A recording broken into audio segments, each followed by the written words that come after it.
From the class 9 someone asked me about exercise 6.2 question number 6 sir doubt है बता दो। तो ठीक है, सो हियर वी आर। चलो बात करते हैं। देखो, इस क्वेश्चन में कई बच्चों को डाउट होता है। ठीक है, चलो हम बात करते हैं धीरे, एक इजी वे में समझने की कोशिश करेंगे। ठीक है, तो इस क्वेश्चन में क्या है, P Q and R S R the two mirrors. अगर मिरर की बात चल रही है तो एक काम करते हैं, पहले हम मिरर के बारे में समझ लेते हैं। मिरर में अगर इंसिडेंट रे और रिफ्लेक्टेड रे होती हैं तो क्या होता है। अगर तुम्हें पता होगा, हमने पढ़ा हुआ है फिजिक्स में, अगर नहीं पढ़ा है तो ध्यान देना कि क्या, जब कभी भी कोई मिरर होता है ना, जैसे ये मिरर है, इस मिरर में अगर कभी भी कोई इंसिडेंट लाइन अगर आ रही होती है, ठीक है, और ये टकराएगी तो क्या होगा, रिफ्लेक्ट होगी, यानी कि back bouncing off light is called reflection. तो लाइट टकराई और चले गई, ठीक हो गया। तो इस केस में क्या होता है, अगर हम यहाँ पे एक नॉर्मल प्रोड्यूस करें, नॉर्मल का मतलब होता है एक परपेंडिकुलर प्रोड्यूस करें, तो यहाँ पे हमारे पास दो एंगल जो हैं वो देखने को मिलते हैं, this one and this one. तो according to the law of reflection ये दोनों एंगल आपस में क्या होते हैं, इक्वल होते हैं। This is the law of reflection. ठीक है, तो इसको ये फर्स्ट वाले को कहता है incident angle, this one is called reflected angle with normal. Normal मतलब परपेंडिकुलर है। ठीक है, अगर ये समझ में आ गया तो अब हम बात करते हैं, इसमें बात करते हैं, इसका यूज होने वाला है, रिमेंबर दिस। ठीक है, इंसिडेंट रे से जो बनेगा angle incident angle, reflected ray से जो बनेगा रिफ्लेक्टेड एंगल, वो दोनों क्या होते हैं, आपस में इक्वल होते हैं according to the law of reflection. बस ये ध्यान रखना।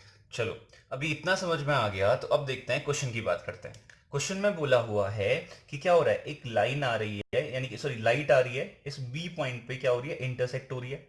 बी पॉइंट पे इंटरसेक्ट होने के बाद ये हो रही है रिफ्लेक्ट होकर के सामने वाले मिरर में जा रही है सी पॉइंट पे।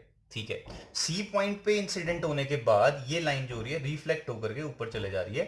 तो इस पॉइंट को बोला हुआ है A, this one is B, this one is C and this one is D. ऐसा कुछ ये सिचुएशन है हमारे पास, और हमें प्रूफ करना है A B is parallel to C D. A B is parallel to C D. देखो, अब दो दो चीजें समझनी है, ध्यान रखना।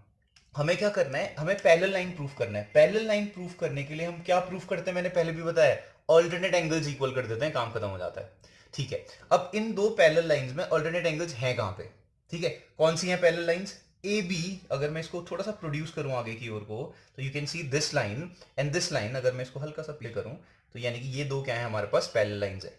ठीक है, अगर इन पैरेलल लाइंस में क्या ये दोनों अल्टरनेट एंगल्स नहीं है, डेफिनेटली है। अगर कैसे भी करके मैं एंगल ए बी और सी को इक्वल कर दूं एंगल डी सी बी के, तो मैं कह सकता हूं कि ये दोनों लाइन क्या होंगी, पैरेलल होंगी। तो मैं क्या करने वाला हूं, एंगल इक्वल करने वाला हूं, तो पैरेलल तो खुद ही हो जाएगा। ठीक है, अब एंगल इक्वल करने के लिए ध्यान से देखना, अब बात करते हैं, हम लॉस की बात करते हैं जो अभी हमने किया था, कि क्या, केवल इस पे फोकस करना, इंसिडेंट रे और रिफ्लेक्टेड रे यहां पे है। तो अगर मैं यहां पे एक परपेंडिकुलर ड्रॉ करता हूं, if I draw here a perpendicular line, तो मुझे क्या मिलेगा, देखना ध्यान से देखना, ये परपेंडिकुलर है, ध्यान रखना एक चीज, 90 डिग्री है तो क्या होगा, परपेंडिकुलर होगा, परपेंडिकुलर रिमेंबर 90 डिग्री, ठीक हो गया। अगर ये नॉर्मल है तो यानी कि ये वाला एंगल और ये वाला एंगल आपस में इक्वल होंगे, लॉ ऑफ रिफ्लेक्शन पता है ना। यानी कि इसको मैं 1 लिख लूं, इसको 2 लिख लूं, तो मैं कह सकता हूं कि यहां से कि एंगल 1 इज इक्वल टू क्या होगा, एंगल 2 होगा। ठीक है, क्यों होगा, बिकॉज लॉ ऑफ रिफ्लेक्शन, यहां पे तुम खुद ही एक्सप्लेन कर देना। ठीक है, ये भी लिख सकते हो, P Q is a mirror and A B and B C are the rays, hence according to the law of reflection angle 1 is equal to angle 2। Problem है तो पूछ लेना। अगली बात करते हैं, देखो ध्यान से, फिर से अगर मैं यहां पे एक परपेंडिकुलर ड्रॉ करूं, ठीक है, if this is a perpendicular, अगर ये परपेंडिकुलर है तो डेफिनेटली ये वाला एंगल इस वाले एंगल के इक्वल होगा। क्यों होगा भाई, क्योंकि क्या है, ये इंसिडेंट रे है, मिरर से क्या हो रही है, बैक बाउंस हो रही है, और क्या हो रही है, रिफ्लेक्ट हो जा रही है। तो यानी कि अगर मैं इसको एंगल 3 करूं, इसको एंगल 4 करूं, तो मैं ये भी कह सकता हूं कि angle 3 is equal to angle 4 according to the law of reflection. ये भी एक्सप्लेनेशन लिख देना। ठीक है, तो यानी कि इतना काम हमारे पास हो गया, angle 1 is equal to angle 2, angle 3 is equal to angle 4। अब ध्यान से देखना और चीज, अब अगर तुम फोकस करो कि क्या, एक पैरेलल लाइन ऐसे, एक परपेंडिकुलर लाइन नीचे आई है, एक परपेंडिकुलर लाइन ऊपर आई है।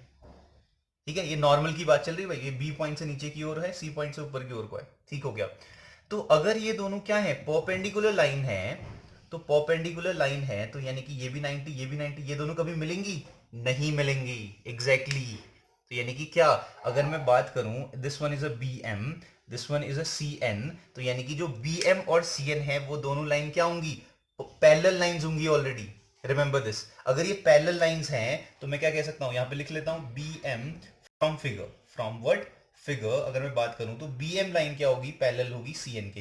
क्यों होगी, क्योंकि ये भी क्या होगी 90 डिग्री होगी, कभी नहीं सीधा जाएगी, ये भी 90 डिग्री है तो ये भी क्या होगी सीधा जाएगी। तो ये दोनों लाइन क्या होंगे, हमें अब हमेशा क्या होंगी, क्या होंगी भाई, पैरेलल लाइंस होंगी। ठीक है, अगर पैरेलल लाइंस है तो देखो ध्यान से, इसमें एक लाइन क्या हो रही है, ऐसे करके इंटरसेक्ट हो रही है, ऐसे कुछ करके। ठीक है, हो रही है ना, ये जो लाइंस है ध्यान से देखना भाई इसको, ये क्या हो रही है, parallel intersecting line. Intersecting line में ये वाला एंगल क्या बन रहा है 2, ये वाला एंगल क्या बन रहा है 3। क्या ये दोनों आपस में इक्वल होते हैं, डेफिनेटली होते हैं, these are called alternate angles. तो यानी कि हम क्या कहेंगे, एंगल 2 आपस में किसके इक्वल है, एंगल 3 के इक्वल है। रिमेंबर दिस, बस इस कंक्लूजन में पहुंच गए हो तो अब हमारा काम हो चुका है, समझ लो। ठीक है, तो यानी कि बी एम क्या हो गया, एंगल 2, सी एन क्या हो, sorry B M parallel C N है तो angle 2 is equal to angle 3 हो गया। अब देखो ध्यान से, अब हम अगर बात करें, if this is equation number 1, this is equation number 2 and this is equation number 3, अब हम क्या कंक्लूजन कर सकते हैं, देखो 1 2 के इक्वल है, 2 3 के इक्वल है, 3 4 के इक्वल है।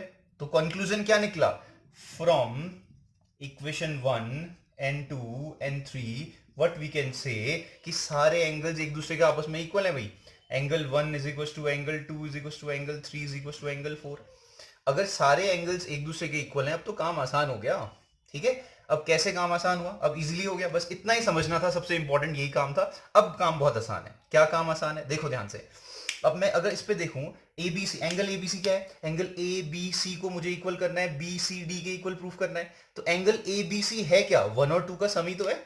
एंगल ए बी सी क्या है, 1 और 2 का सम है। और डीसीबी क्या है, डीसीबी क्या है, 3 और 4 का सम है।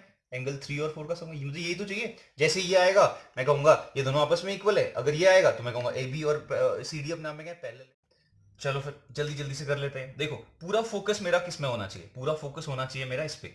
मुझे क्या करना है, आपस में इस वाले एंगल को, यानी कि 1 और 2 को इक्वल करना है, किसके, एंगल 3 और एंगल 4 के इक्वल करना है, इस पे फोकस करना, बस हो गया।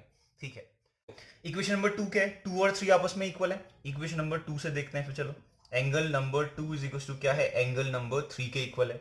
ठीक है, मुझे 2 के साथ क्या चाहिए भाई, 1 चाहिए। रिमेंबर दिस, 2 के साथ क्या चाहिए, 1 चाहिए। तो adding angle 1 in both side, angle 1 को दोनों साइड में क्या कर रहा हूं, ऐड कर रहा हूं। एडिंग एंगल 1 इन बोथ, दोनों साइड में क्या कर रहा हूं, एंगल 1 को ऐड कर देता हूं। ठीक है, तो एंगल 1 लेफ्ट साइड भी ऐड कर दिया, एंगल 1 मैंने राइट साइड भी ऐड कर दिया। ठीक है, इस साइड एंगल 1 प्लस एंगल 2 चाहिए था, एंगल 1 प्लस एंगल 2 आ गया। इस साइड एंगल 3 और एंगल 4 चाहिए था, एंगल 3 है एंगल 4 नहीं है। क्या मैं एंगल 1 को एंगल 4 लिख सकता हूं, डेफिनेटली लिख सकता हूं, सब आपस में इक्वल है भाई। Angle 4 plus angle 3 is equal to angle 1 plus angle 2, खत्म हो गई बात। एंगल 1 प्लस 2 क्या होता है, 1 प्लस 2 क्या है, ए बी एंड सी। तो angle A B and C is equal to 4 और 3 क्या है, 4 और 3 क्या है, बी सी डी। तो यानी कि डीसीबी जो लिखा है जो हमने यहाँ पे डीसीबी, ठीक है, डीसीबी बोलो या बीसीडी की बात तो एक ही है। तो जैसे ये दोनों एंगल इक्वल हैं तो this is the property of what, parallel lines. ये alternate, these angles are acting as a alternate angles, hence what, AB is parallel to CD। हमने पहले ही डिसाइड किया था कि जैसे ही हमें, अगर हमें पैरेलल प्रूफ करना है तो हमें ये दोनों एंगल क्या करने पड़ेंगे, इक्वल प्रूफ करने पड़ेंगे। काम खत्म हो गया भाई।